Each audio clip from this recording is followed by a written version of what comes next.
welcome back to Access Anime. My name is Henshin Ikeda, and today I'll be doing a walkthrough and review of One Piece episode 610. Now, if you remember from last episode, we find out Virgo is fighting Law. That was the build-up. However, Law gets his ass handed to him on a silver platter.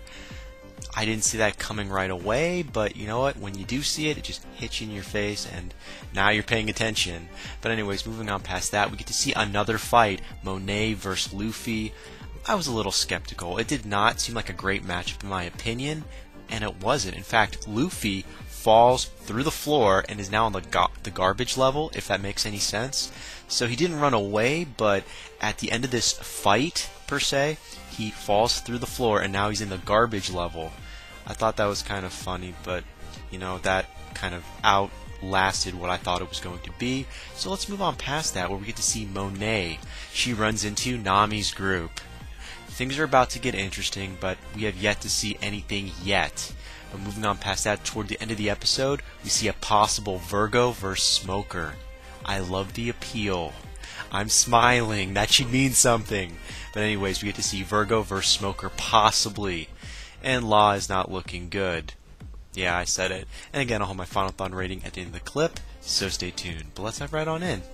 So we open up this episode in the B building with Monet, and she's trying to talk to Mocha, that little girl, or should I say the giant girl that Chopper ended up treating, and now she's good. She no longer is addicted to the candy, but we see Monet trying to talk to Mocha, convincing Mocha to share the candy with the kids.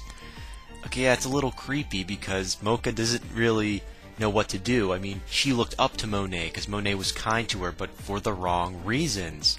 But moving on past that, Nami's group. Yeah, they're also in the biscuit room, and they're trying to get to Mocha so they can help her hide the candy and whatnot, as well as save the other kids, because these kids are psychotic for candy. Yeah, man, it's not really a good thing. But anyways, moving on past that, we're taking to another little cutscene with Robin. Now, Robin instructs Usopp as well as Brook, and I believe the samurai, to find Sea Prism handcuffs for Monet. Because if you remember correctly, Monet is a devil fruit user. So if she has Sea Prism handcuffs, well, her power is pretty much nullified. It makes sense, but if you think about it, Brook is a devil fruit user, so if he finds the Sea Prism handcuffs, he's pretty much screwed. As for the samurai and Usopp, well, they're not devil fruit users, so it really does not affect them in the least. So it makes sense why Robin wanted these particular characters to find the Sea Prism handcuffs. And I can't wait to see what's going to happen once Monet has the Sea Prism handcuffs on. What is she going to do? We have no idea. Now, on to the D building. Yeah, I said the D building, or in this case, the SAD manufacturing room. Yeah, that was that little room where Law was fighting, you know, Virgo per se, and then Smoker comes walking in.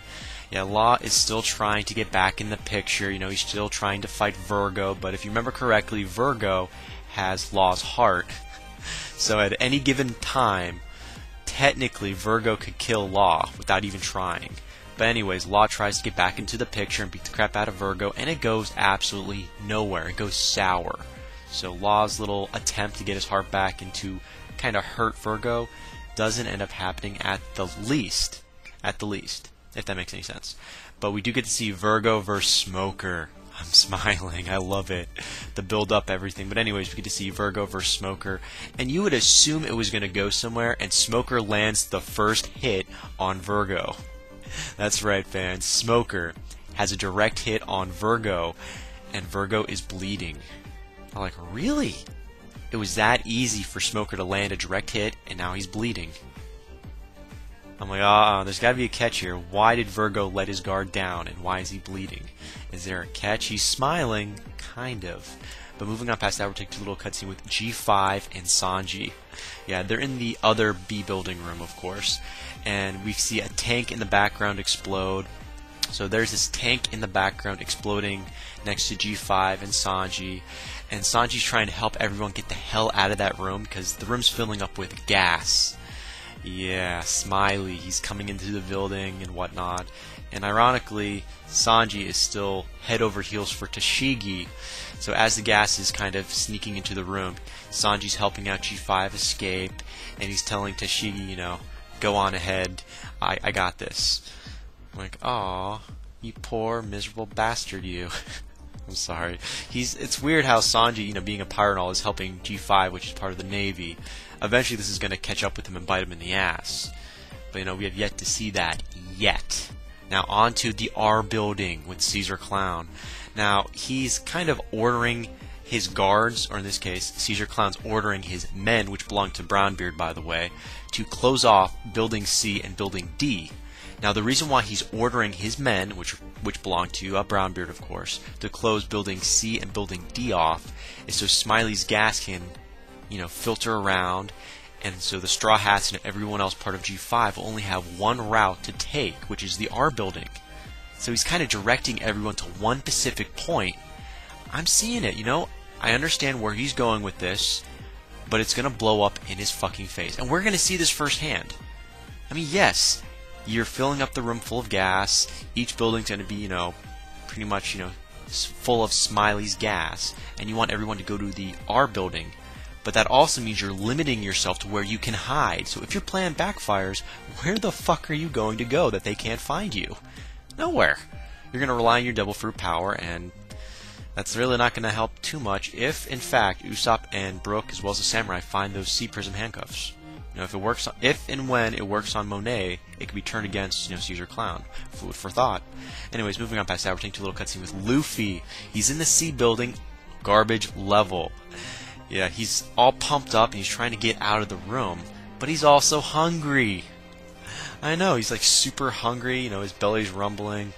It's Luffy, he's always freaking hungry. And when his stomach is on empty, he really is not that strong. And Luffy stumbles across a dragon. That's right, the Samurai's son, which actually is a dragon right now. I'll get into that later on how he became a dragon, but all I can say is this is getting interesting. Now, obviously, I jumped ahead of myself when I said he was the Samurai's son. There were 3 dragons so far we've seen on Punk Hazard. The first one was defeated by Zoro, Luffy, and the rest, and they ate the dragon.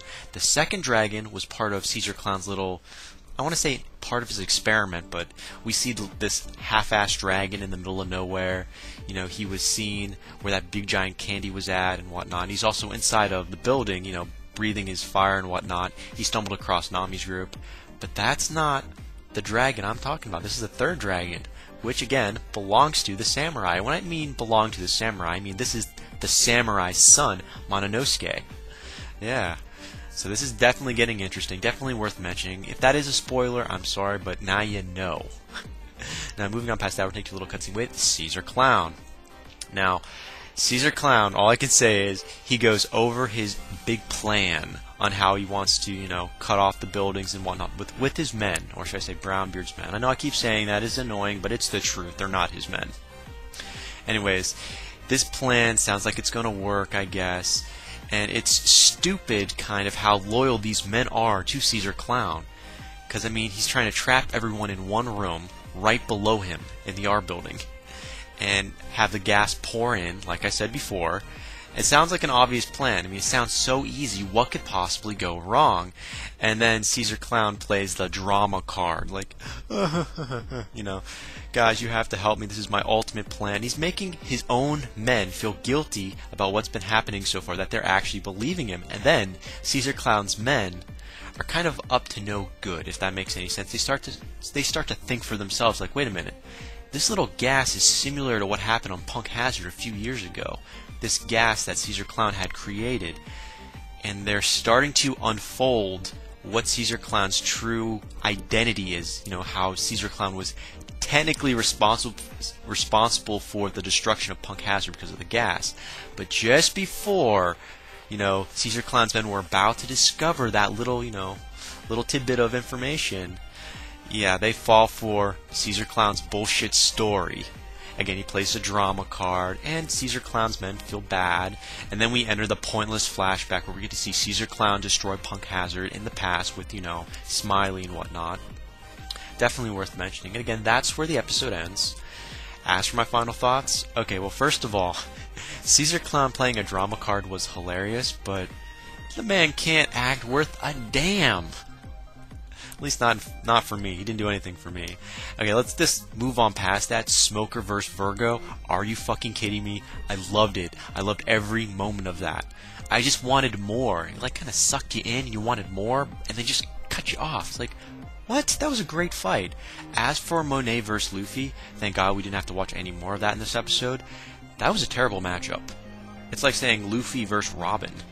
Robin, of course, would win because she's smarter, but we've yet to see a full drawn-out battle between them that actually has gone that far, of course. But again, Monet, I'd like to see Monet fight Robin in a one-on-one. No bars, you know. I'm pretty sure the intellect minds going back and forth, we'd have like either a stalemate or... I want to say Robin's going to come up on top, but she's not a logo-type user, so technically Monet has the upper hand. But you know, Robin's Robin. She's got her own ace up her sleeves, per se. But that ends it for my final thoughts. Nothing too detailed, because I don't have enough time to go in depth there. But as for my final rating, 3 out of 5. Hands down, I'm giving this a 3 out of 5 because Virgo, Reverse Smoker, and then Law in the background, that was well worth it.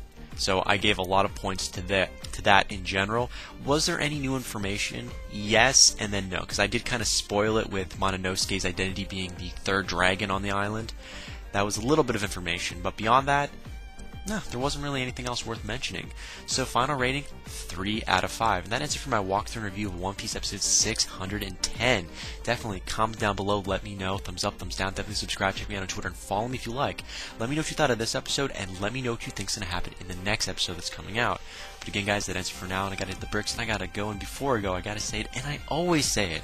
You can't stop the access, but you can watch the feed. I'll see you later, guys.